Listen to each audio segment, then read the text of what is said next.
إن الحمد لله نحمده ونستعينه ونستغفره ونعوذ بالله من شرور أنفسنا ومن سيئات أعمالنا من يهده الله فلا مضل له ومن يضلل فلا هادي له ونشهد أن لا إله إلا الله وحده لا شريك له وأشهد أن سيدنا ونبينا وحبيبنا ورسولنا محمد عبده ورسوله. أعوذ بالله من الشيطان الرجيم. بسم الله الرحمن الرحيم. إن الله وملائكته يصلون على النبي يا أيها الذين آمنوا صلوا عليه وسلموا تسليما. اللهم صل على محمد وعلى آل محمد. اللهم بارك على محمد وعلى آل محمد كما باركت على إبراهيم وعلى آل إبراهيم إنك حميد مجيد. Jazakallah khair, Jazakallah khair to the members of the mosque committee and our esteemed guests, our ulama, our leaders, our sheikhs. Jazakumullah khair and barakallahu feekum. May Allah subhanahu wa ta'ala reward you all in abundance. Guys, I've touched on a very, very sensitive topic. Very sensitive topic. And growing up, I never ever seen anything like this. Where the statistics, I'm an IT programmer by profession. And I look at everything in ones and zeros. Everything has to marry up. And when I looked at Islam many years ago when I was growing up, I saw it in ones and zeros, even then. I saw it as a system. As the Quran al-Kareem calls it the Deen al-Islam. Doesn't call it madhab, doesn't call it religion, calls it the Deen, the system of Islam. And Rasulullah sallallahu alayhi wa sallam, as Aisha, our mother, described him as the walking, talking Quran. The walking, talking Quran. If you want to see the Quran, this is the man to see. Rasulullah sallallahu alayhi wa sallam. We're celebrating his birth. We're celebrating his arrival. But in actual essence, you know, when you're looking older, there's nearly 40,000 Muslims. 40,000. SubhanAllah. Where are they? How do we celebrate his birthday? How do we celebrate his arrival? How do we celebrate Rahmatul lil Alameen? The mercy to the whole of creation. Do you know how we celebrate it? 78% of us don't pray Salah. 78%. Between 10 and 15,000 people a year in Britain alone, youngsters, leave Islam. 10 to 15,000. I was speaking to my colleagues just 2-3 weeks ago. 12% of youngsters in schools, Muslim children, have started to identify themselves as lesbian or gay. Muslim children I'm talking about. Almost 40% of marriages break down in the first 3 years. But I grew up in Oldham. I grew up in Wales actually, just on Chester Street. And it didn't bother me. It didn't bother me one bit. I was a bit of a jack the lad. I went to South Chad. I don't know if anybody here went to South Chadton, Gasky Moor. Put your hands up if you're below the age of 40. Below the age of 40. MashaAllah, including me. Alhamdulillah. I'm only 27. Alhamdulillah. Don't look at my face and my appearance. It's the oil of Yulin. Makes you younger. Subhanallah. But you know, it didn't really matter to me what happened. It didn't. Things were going on, drugs, everything else. You know, I was just a businessman. I wanted to earn money and just make my money and keep my head down and do whatever. Until it knocked on my door. Until it knocked on my door. I was a parent governor for a school for 4.5 years. And then when I left the school because of a safeguarding issue, I left the school, I had a complaint with the head teacher regarding my own son, and I was a parent governor, and I was ousted from the governing body. I left. I took my children out, took them to a different school.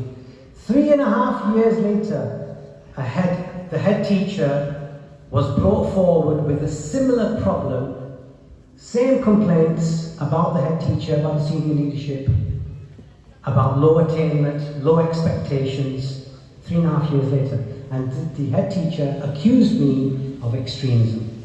And she said, Naseem Ashraf is influencing the governing body.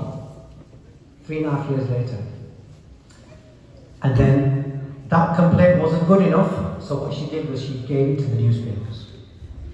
And the newspapers put me on the front page, in fact quite a few newspapers and all the television channels as well, calling me an extremist trying to take over this Islamic school. I fought the newspapers and it created history in Oldham. Well, Oldham created history, subhanAllah. Oldham created history in the UK. For the first time, someone who's been accused of extremism for trying to take over a school, a state school, and become an Islamic school, lost the case. They lost the case. 6 newspapers had to apologize and pay substantial damages and retract their statements. La ilaha illallah. This is only because of the mercy of Allah subhanahu wa ta'ala. But you know what? Muslim organizations, some masajids, all decided to distance themselves from me whilst I was going through this case. When are you going to stand up?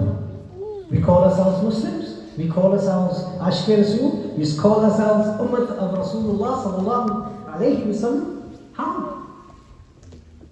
Our job is to stand shoulder to shoulder with our brothers and sisters who are in trouble.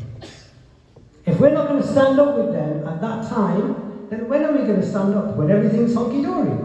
What's the need for that? There's no need. It's the time of need that Rasulullah stood up side by side with the Mazloom, the Maskeen, the poor, the orphans, the widows. Isn't it? This is the time we need to stand up. And you know, in our masjids, alhamdulillah, the people who come to the masjid, they don't maybe have any issues, that many. But I tell you something, even the people who come to the masjid, in their households, or in their extended family, there will be a case where drugs is affecting you. Drugs is affecting you directly or indirectly. Whether it's drugs, whether it's weed, whether it's selling stolen cars, whether it's drug dealing, whether it's LGBTQ. It's touching. You know, today's Muslims, as long as they get halal chicken and they're circumcised, they're happy. They're not interested about salah. They're not interested about zakat. They're not interested in the education system. Even the education system itself. We send our children to madrasas and masjids and schools as a free babysitting service or a cheap babysitting service. But what's our job? Our job is to remind our brothers and sisters. Remind our brothers and sisters that we're here for you. You need to come back to the deen of Allah subhanahu wa ta'ala. We need to come back. We need to go into the system and look at it and say, no, enough is enough. Only today my son said to me, he goes to sixth form college, and he said to me, he said, Dad, they've kicked us out of the prayer room. They've kicked us out, they don't let us perform Jummah at the college. The masjids have said that the masjids are very close by, come there. But he said, Dad, we don't have an hour. We don't have an hour and a half where we can leave the college, go to the masjid, pray, get lunch and get back. It's very difficult. But they used to have a prayer room. But some of our ulama went there and said they don't need one. What's going on? The cross issue with the tie. Why? Why are we backfooted? Why? Why are we so apologetic? Are we frightened of calling ourselves Muslims? Do you know what Muslim is? A Muslim, the literal word Muslim, is a noun, is an active participle. It's something that you have to do, take part in, if you want to be called Muslim by Allah. If I dare to call myself Muslim, then my iman should be creating bubbles in my heart.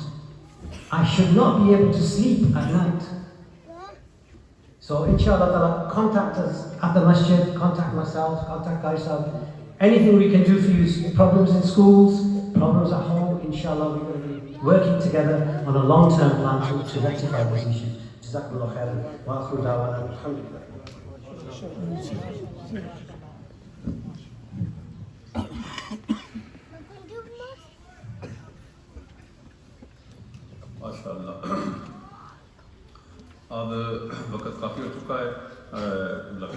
इरशाद है कि पहले नमाज़ पढ़ेंगे, उसके बाद दस्तार फजीलत होगी, हज़रत का बस बयान होगा, एक नात होगी, उसके बाद हज़रत का बयान होगा, ज़िक्र होगा, दुआ होगी।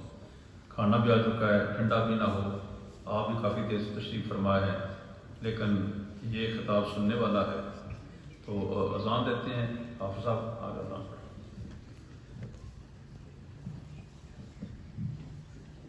अस्सलातु वस्सलामु अलैकुम।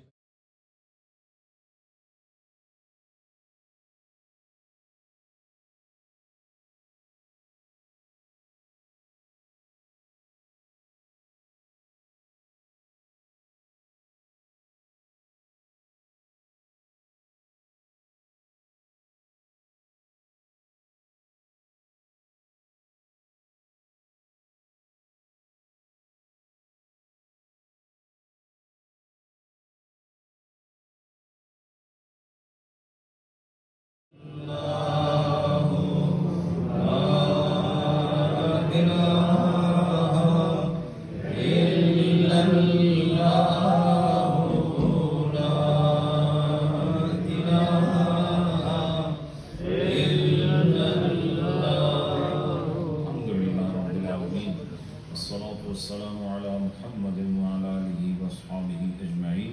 अल्लाहुम्मा अंतस सलाम व मिनकस सलाम, तबारकत या ज़ल जलाली वल इकराम, बिरहमतिका या अरहमर